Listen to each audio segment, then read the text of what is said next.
Well, hello there. This is going to be a face frame assembly tutorial. So I'm going to show you how to make, these are two cabinet boxes, but one face frame to join it all together so that it looks like one big cabinet. And this will make install on the site easier, but a lot nicer. You don't see the joint seam going down in between each individual cabinet box. So pay attention, learn a thing or two, tell me what I did wrong.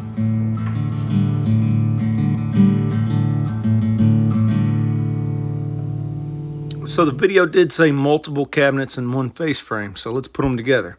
Clamp these two cabinets together, and then I'm going to start assembling the face frame. Start with links for the styles that have already been cut, dominoes placed in both the side of the cabinet and in the style. Hammer them in on each side. I do this so that I can snap an exact measurement between the left and the right style. I know I could do simple math, but sometimes the math says yes and the wood says no. Essentials for face frame assembly: Craig jig, hardwood screws 1¼ inch, face clamps, pocket hole clamps. Big thumbs up for all the Craig products. So most of the time face frames are 3/4 inch, so you want to make sure that your Craig jig is in fact set for that. Now here's the cool part.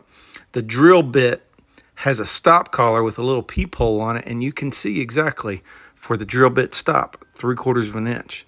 And now we're just going to get in here and we're going to start drilling them out. For the face frame, I do the two closest together, and I'll show you how I put it into the Craig jig. I actually line it up with the line on the opposing side. Poor camera angle, but just the same as the one under my pinky. You just line it up and clamp it down. Now this new bit I really like because there's no blow through.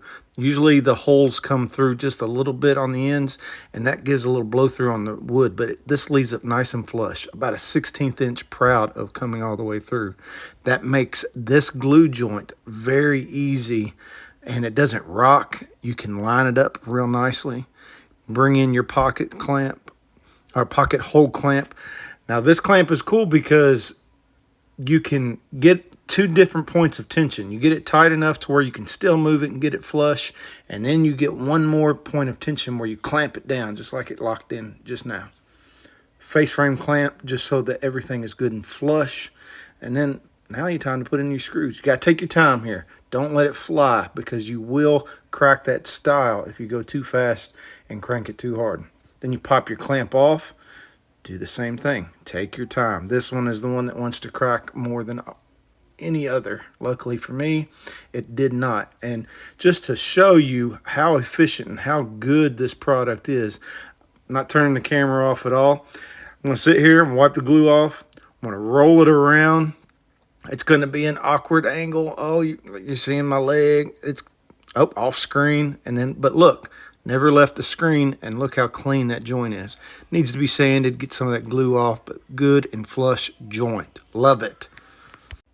Moving on to the bottom rail. So I'm making this to where it looks a little bit decorative so that there's legs on different parts of the cabinetry, just for a fancier look overall. So it's raised up 4 inches from the floor. I went ahead and screwed that in off camera so you didn't have to watch me do that again.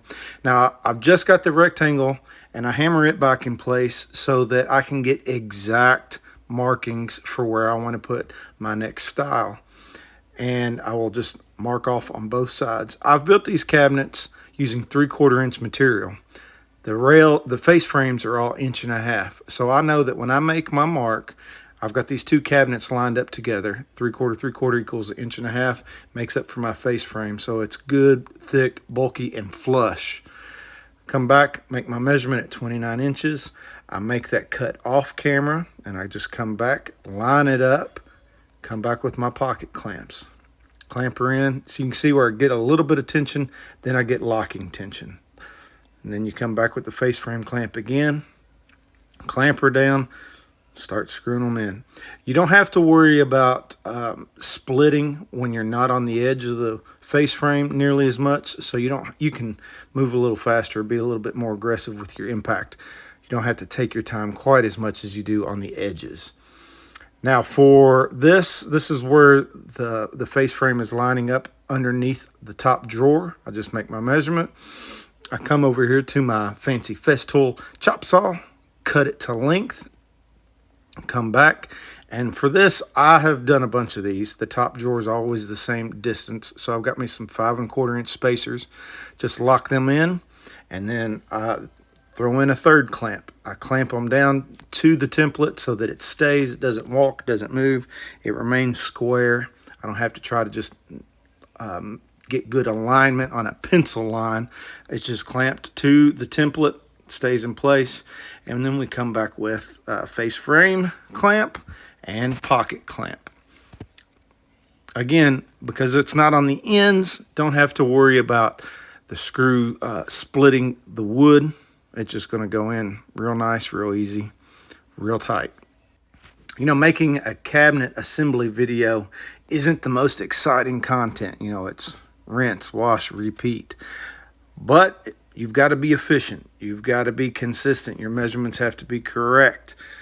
If you mess all this stuff up, man, going back and trying to fix this is a nightmare. You just got to start from scratch and do it all over again. But I'll tell you what, this pocket clamp jig has been a lifesaver in doing this, because before this I was using random clamps. It would walk a little bit, so you're off a 16th here or 32nd there.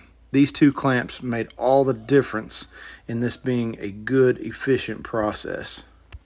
And I've come back, I do the exact same thing, get my measurement over there, throw in my templates, clamp them all in place, clamp in my face frame. This time I can't use the pocket jig because it's at a cross point, so I made sure that I had really good tension between the center style and the far style.